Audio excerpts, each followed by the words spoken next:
Hello and welcome to Trojan Talk. I'm your host, Aaron Taylor. My guest today is this year's guest lecturer for the Helen Keller Lecture, Mackenzie Westmoreland. Mackenzie, thanks for joining me here today. Thank you. And as I mentioned, you were here as the guest speaker at this year's Helen Keller Lecture, the first Troy University alumnus to speak at the Helen Keller Lecture.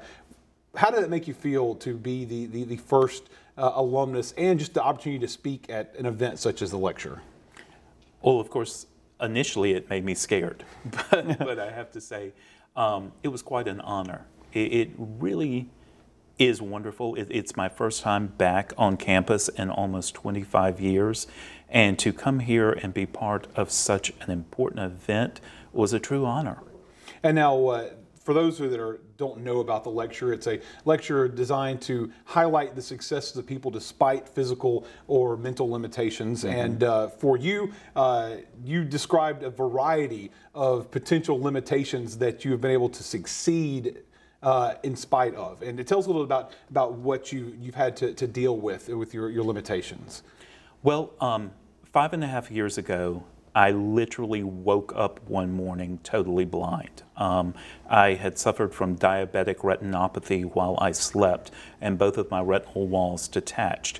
As you can imagine, to go from being a sighted person to a non-sighted person overnight was pretty terrifying. I spent time learning how to be an independent blind person. And just when I thought I was ready to re-enter the world of living, I found out that I had to have my leg amputated and that I had complete kidney failure. And I'm here today due to dialysis 3 times a week.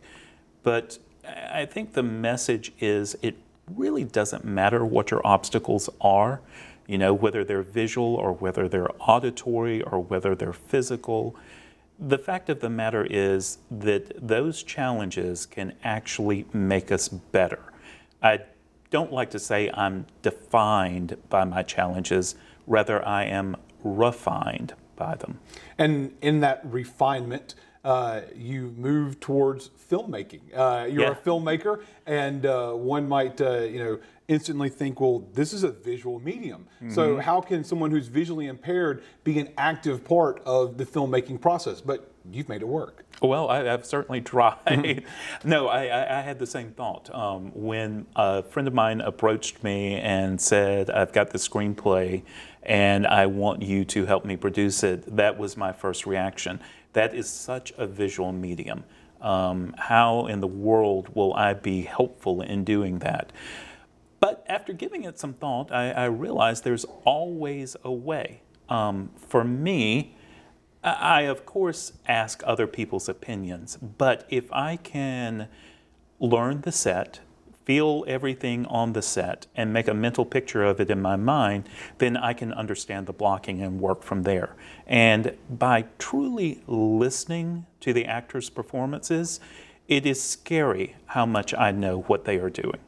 And how scary can it be sometimes? We talked before we started taping this that you've scared some of your actors in some of your direction before. Yeah, I mean there have been times when I've yelled out "Stop smiling," and they can't understand how do I know they're doing that, or you know I can tell them you're twitching your cheek or something because there's something going on in your speech pattern that's never been there before. I think in The Historian, one of my proudest moments, we were working with a great actor. His name is William Sadler. You may remember him from Shawshank Redemption, or he's the president in the Iron Man trilogy. But he came up to me. We had taken several takes of a scene, and he said, well, which one do you think it is? And I said, oh, it's the second one. It's definitely the second one. And he said, really? I felt like it was the fourth one. And he went back and he watched all of them, and he came back up and he put his hand on my shoulder and he said, you were totally right. It's the second one.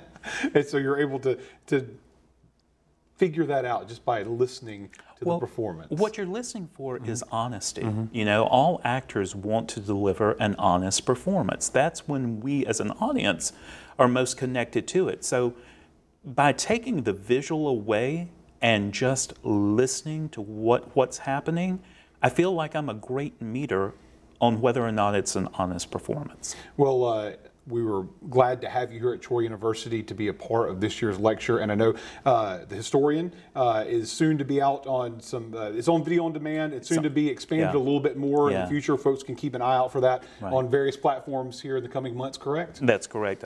March 24th, it will be released on iTunes, Amazon, Hulu, Vudu, and whatever other platforms we can make deals with. So if folks get a chance to see this film, produced by a Troy University alumnus and the guest speaker of this year's Helen Keller Lecture, thanks for joining me here today. Thank you. Thank you. And thank you for joining us on today's edition of Trojan Talk.